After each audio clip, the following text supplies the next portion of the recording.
Hey y'all, and welcome to Parental Guidance, the leading podcast for parents. I'm your host, Cameron Christopher. We have a very special episode tonight. Our focus is going to be on high school's effect on mental health and well-being. We have a brilliant researcher with us here today who is specialized in high school mental health. We are also starting a brand new segment called Healthy Young Minds, where a current high school student speaks about their experience. The first researcher we are going to talk to is Helen Rickey. Rickey has studied mental health in high school for the past 3 years. Helen, thank you so much for being here today. Thanks for having me. So let's start off with you explaining stigma for the new listeners and how high school students' climate can affect that. Well, stigma is a perception of someone or something. In regards to mental illness, the stigma is normally that these students are weak or lesser than. High schools can play into this because their well-being depends on how accepted and connecting the school is. The better relationships that the student has, the more open they will be to sharing their burdens. In your papers, you talk a lot about well-being, resilience, and moral identity of students. Can you explain this to the parents listening?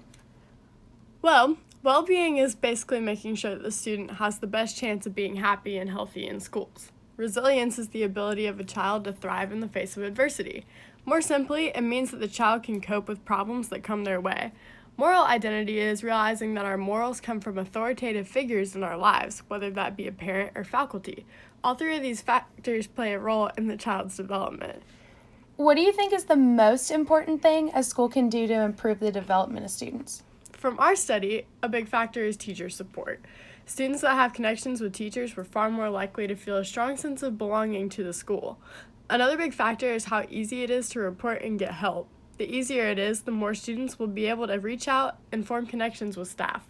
It's hard to get help, then students will no longer feel as though they belong. This sense of cutting ties makes it much more difficult for students to feel supported in the school system.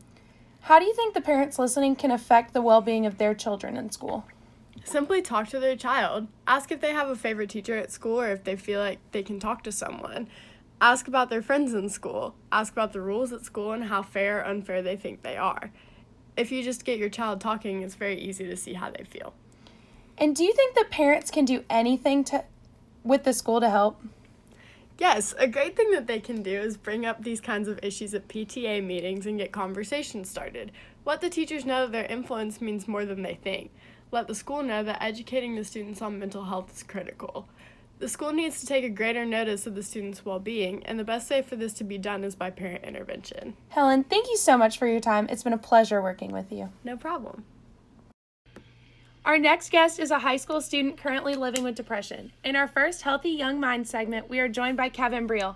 Hi, Kevin. It's good to have you with us. It's good to be here.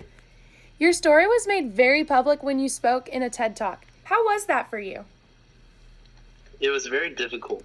Here I was, a 16-year-old high schooler, where I felt neglected, and months later was speaking in front of thousands about something I hid for so long. What was your life like before you spoke out about your depression? Well, my life had two parts. One side of me was the captain of the basketball team and a friend to a lot of students. The other side was a guy who was scared of what his friends did not know. I was really embarrassed about it. Why were you embarrassed? There are students who had already been diagnosed at school. They'd been looked down on for having a mental illness. I was really scared that if anyone knew my diagnosis, I would lose all of my friends. The stigma that happens in high school is far worse because all the kids are within the same walls and gossip spreads fast. Are there any ways that the school played a big role in not getting help? For a while, I did not even know what was wrong with me, just that something was. If the school would have educated everyone, I think it would benefit everyone.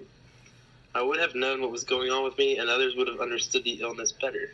Also, I think there could have been more ways to get help. I never felt like I could talk to my teachers or students. When you finally did get help, how did your friends and family react? They were all very shocked. I am definitely not someone who would seem like I would have depression, which goes back to the stigma that so many people have. Once everyone got over the shock, though, they were all incredibly supportive. If there was one piece of advice you could give students who may be struggling with depression or any other mental illness, what would it be? I would say that the most important thing is to get help. Your family will support you, and so will your true friends. The sooner you get help, the better. All right, well, thank you so much for stopping by to speak with us. No problem.